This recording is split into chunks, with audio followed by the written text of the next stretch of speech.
Hello and welcome back to love beyond boundaries. मैं हूं आपकी स्टोरी टेलर अनु और ये है एपिसोड 2। तो चलिए स्टोरी शुरू करते हैं। बेनाम रिश्ता। सुबह के 7 बजे आसाम के उस छोटे से शहर में सूरज की हल्की धूप गलियों को छू रही थी। मिनी ने किचन में चाय चढ़ाई थी और साथ ही अंशु का स्कूल बैग तैयार कर रही थी। हर दिन की तरह आज भी घर का माहौल शांत था। बस किचन से बर्तन की हल्की खनक और अंशु की टूटी फूटी बातें। आज मैं अपनी बनी बैग ले जाऊंगा, अंशु ने जोर से कहा, अपनी छोटी सी खुशी अपने मम्मा के साथ शेयर करते हुए। मिनी मुस्कुराई। ठीक है, बनी बैग ही ले जाना, पर स्कूल बस से उतरना ध्यान से, समझे? अंशु का सर हिलाना ही जवाब था। मिनी ने उसके छोटे से फेस पे एक प्यारी सी किस दी और उसे तैयार करने लगी। अंशु के स्कूल बस के चलते ही मिनी ने जल्दी से खुद को तैयार किया। सिंपल सलवार कमीज, हल्का काजल और बालों को नीटली बंद कर वो तैयार हो गई। ऑफिस के लिए निकलते वक्त माँ ने पीछे से आवाज़ लगाई, बेटा शाम तक फ्री हो तो थोड़ा मार्केट से सब्जियां ले आना। जी माँ, आते वक्त ले आऊंगी, मिनी ने मुस्कुराते हुए जवाब दिया। और कहानी का दूसरा पहलू। कोलकाता की ट्रैफिक के बीच एक ब्लैक सीडन आगे बढ़ रही थी। गाड़ी के अंदर रिया फोन पे किसी से बात कर रही थी। नहीं अंकल, ये प्रॉपर्टी मेरे माँ बाप की थी, मैं आपको ये बिना वजह नहीं देने वाली। रिया के शब्दों में एक कसक थी। उसके अंकल से चल रहा कोर्ट केस उसके जिंदगी का वो बोझ था जिसमें वो अकेले लड़ रही थी। पिछले 10 साल से केस चलता आ रहा था। आप लॉयर से बात कर लीजिए, मुझे और कुछ नहीं सुनना, कहकर रिया ने फ़ोन काट दिया। गुस्से से उसने खुद को संभाला और कार से निकल गई। आईआईटी के एंट्रेंस पे सिक्योरिटी गार्ड ने रिस्पेक्ट से गेट खोला। एक सक्सेसफुल प्रोफेशनल के रूप में लोग रिया को एडमायर करते थे, पर उसके दिल के अंदर चल रहा तूफान सिर्फ वो ही जानती थी। शाम को मिनी अपने कमरे में बेड पे लेटी हुई थक चुकी थी। अंशु खुश था। उसका बनी बैग उसके स्कूल फ्रेंड्स को पसंद आया था। मिनी ने उसका डिनर खिलाया और सुलाने के बाद अपने फ़ोन उठाया। नोटिफिकेशन पे नज़र गई तो देखा रिया का message, hey how is your day. Mini के चेहरे पे हल्की सी मुस्कुराहट आई। रिया से बात करना अब एक डेली रिचुअल सा बन चुका था। वो खुल के हंस भी लेती, अपने दिन की छोटी छोटी बातें शेयर करती, पर इस दफ़ा रिया के मैसेज थोड़े अलग थे। आज कुछ अजीब लगा। ज़िंदगी कभी कभी इतनी कॉम्प्लिकेटेड क्यों हो जाती है? क्या हुआ होगा? उसने पूछा। क्या बात है? सब ठीक है ना? रिया ने थोड़ी देर सोचा, फिर टाइप किया, केस की हियरिंग थी, बस थोड़ा स्ट्रेसफुल था। मिनी ने पहले कभी रिया के केस के बारे में उसका दिल कर रहा था पूछने का, पर वो ज़्यादा पर्सनल होना नहीं चाहती थी। लेकिन रिया ने खुद की बात को कंटिन्यू किया। मेरे चाचा ने पेरेंट्स के घर पे केस किया है। वो कहते हैं कि उस घर पे उनका भी हक है, पर वो घर मेरे माँ बाबा की मेमोरीज है। मिनी ने चुपचाप रिया की बातें सुनी। वो समझ सकती थी कि घर सिर्फ दीवार और छत से नहीं बनता, बल्कि उसमें जुड़ी यादों से होता है। मिनी ने कहा, मुझे लगता है तुम स्ट्रॉन्ग हो, तुम्हें जीत मिल के ही रहेगी। मिनी ने दिल से लिखा, और शायद यही वर्ड्स रिया के लिए एक तसल्ली बन गई। दोनों की बातें अब रोज का एक हिस्सा बन चुका था। रिया मिनी की छोटी छोटी खुशियों का हिस्सा बन चुकी थी। एक दिन मिनी को ऑफिस से वापस आते ही एक पार्सल मिला। ये कौन भेजा होगा? मिनी ने हैरान होते हुए सोचा। पार्सल खोला तो अंदर एक ब्यूटीफुल लेवेंडर कलर का स्कार्फ था और एक छोटी सी note, just to make your day a little better, नीचे लिखा था रिया। मिनी ने तुरंत रिया को मैसेज किया, ये क्या था? तुम्हें गिफ्ट्स भेजने की क्या जरूरत थी?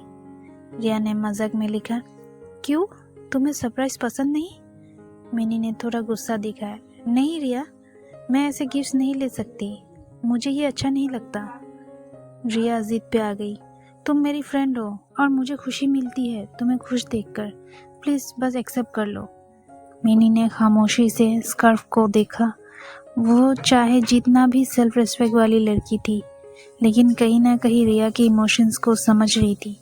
धीरे से उसने स्कार्फ को गले से लगाया, जैसे उसके अंदर रिया की खुशबू थी। अगले दिन सुबह का वक्त था। घर के छोटे से आंगन में चमेली की फूल की खुशबू हवा में घुलती थी। आसमान पे हल्की लाली थी और चिड़ियों की चहक ने शहर को जगाना शुरू कर दिया था। मिनी कॉटन की लाइट ब्लू सलवार कमीज पहने किचन में चाय बना रही थी। टेबल पे अंशु अपनी छोटी सी वाटर बोतल और स्कूल का टिफिन रखकर खुश था। उसका मन आज कुछ नया सीखने का था।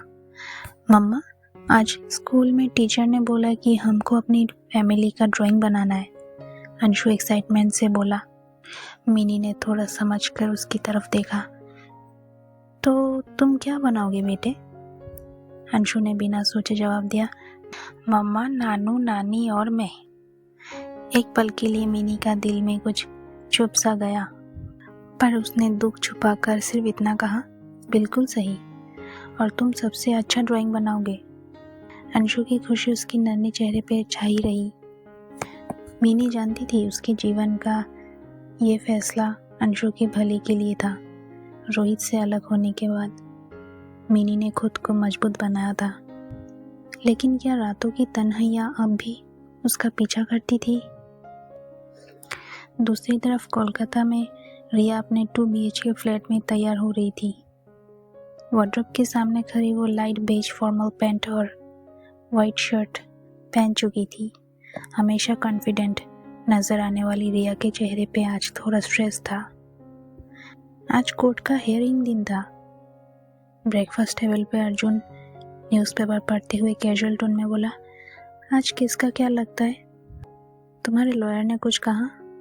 रिया ने हल्की आवाज़ में कहा, बस देखते हैं, मेरे अंकल फिर से कुछ ड्रामा ना करे। अर्जुन ने उसकी तरफ देखा, लेकिन वो वैसे सपोर्ट नहीं दे पाया जैसे रिया चाह रही थी।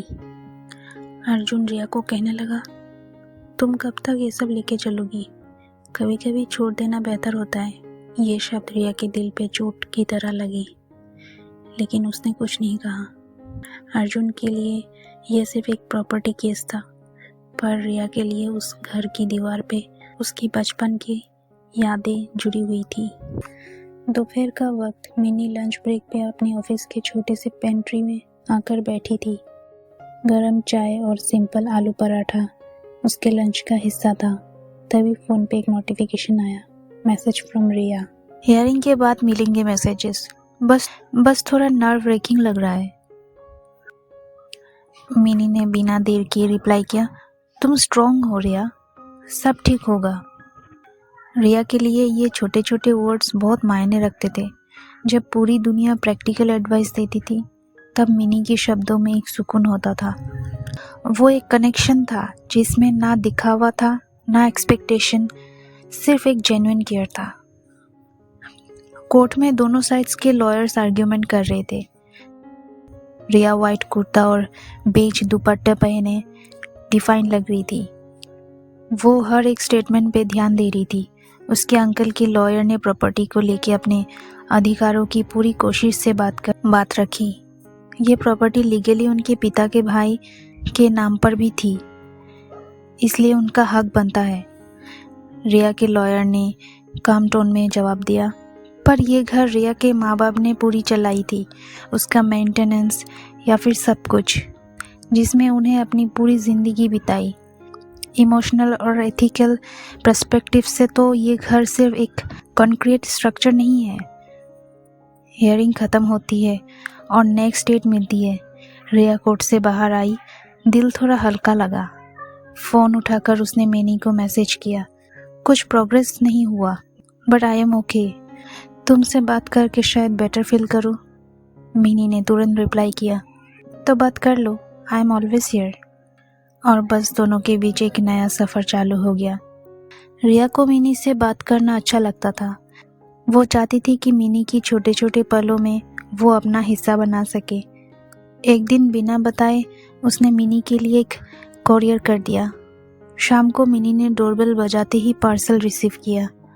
अंदर एक सुंदर पेयर ऑफ इयररिंग्स। मिनी ने पार्सल को देखते ही रिया को कॉल कर दिया। रिया, ये क्या था?